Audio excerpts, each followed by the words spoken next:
안녕하세요. 신명건축 리모델링 대표 건축사 정희석입니다. 오늘은 노후주택 리모델링을 할 수밖에 없는 이유를 5가지로 말씀드리겠습니다. 신축을 하기에는 공사비가 너무 비싸고, 또한 건축법 개정으로 건폐율과 용적률을 찾을 수가 없고 가성비가 낮기 때문에 대부분 리모델링을 결정하게 되는데요. 이유는 첫째가 지붕과 예백균열로 누수가 발생하기 때문이죠. 두 번째는 단열이 취약한 문제로 겨울은 춥고 여름은 덥기 때문에 냉난방비가 증가하고 결로 현상이 발생합니다. 세 번째는 누수로 인한 벽 오염 및 노후로 인한 마감재 탈락 위험으로 미관을 개선해야 하기 때문이고요. 네 번째가 노후화로 인한 균열 위험 등 구조적 위험이 크고, 다섯 번째는 삶의 변화에 따른 기능성 부족, 즉 구조가 불편하기 때문입니다. 첫 번째, 지붕과 예벽 누수는 쇼츠 영상을 통해 제 유튜브에 올려놨고요.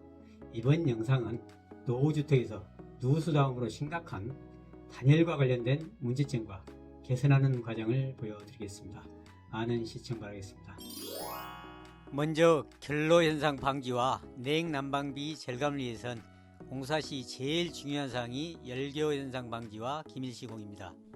단열 공사는 외단열과 내단열로 현장에 따라 다르게 시공할 수가 있는데요.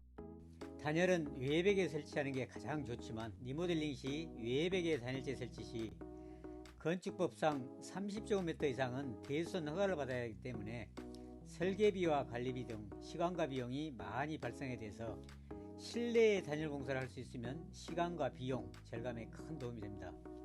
외벽은 균열이 심하지 않으면 아트스톤 뿜칠로 누수와 애풍을 막고 신축처럼 미관까지 개선하는 가성비 높은 공법을 추천합니다.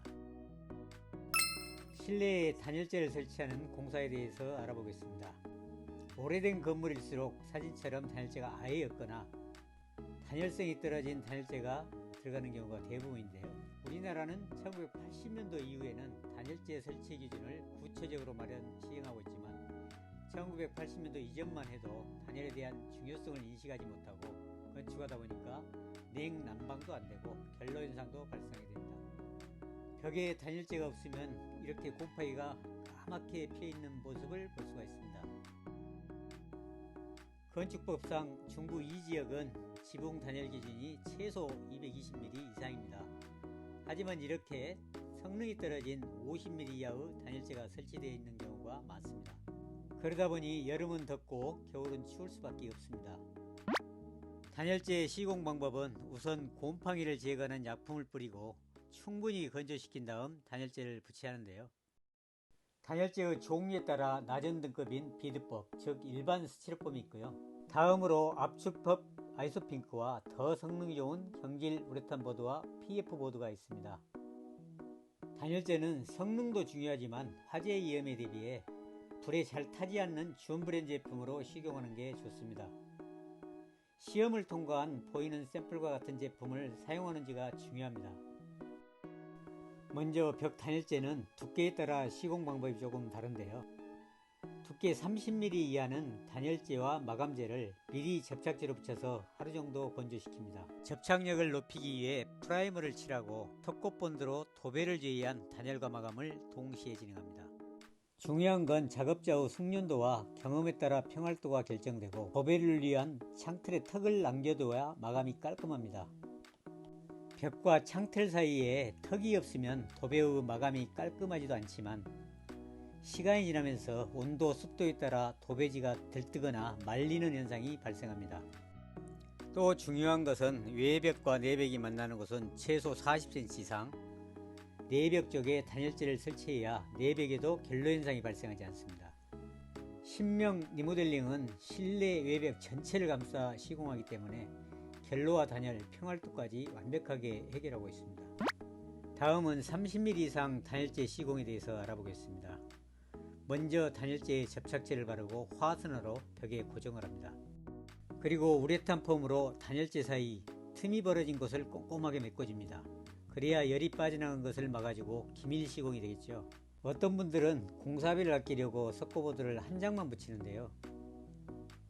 한 장만 시공 시 충격에 의해 벽에 구멍이 생기거나 움푹 패이게 됩니다. 반드시 이렇게 2장으로 시공하는지를 확인해야 합니다. 다음은 지붕 천장 단열재 시공입니다. 천장은 햇볕을 직접 받기 때문에 두꺼운 단열재를 설치해야 합니다.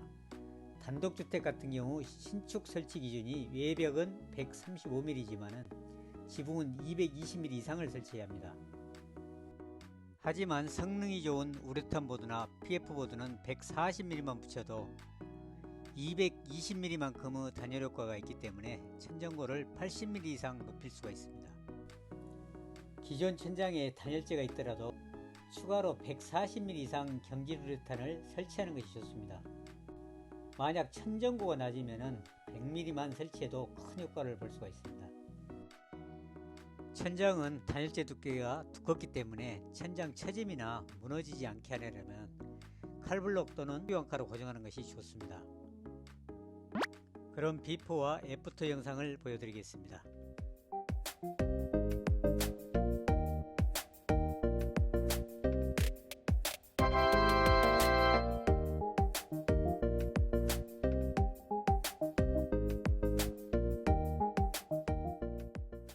이상으로 리모델링 시 단열 보강 공사에 대해 알아봤는데요. 신명건축 리모델링은 설계와 감리, 시공을 원스톱으로 진행, 건물의 가치를 높이고 시간과 비용을 절약해 드리겠습니다. 구독과 좋아요를 눌러주시면 영상 제작에 큰 힘이 됩니다. 감사합니다.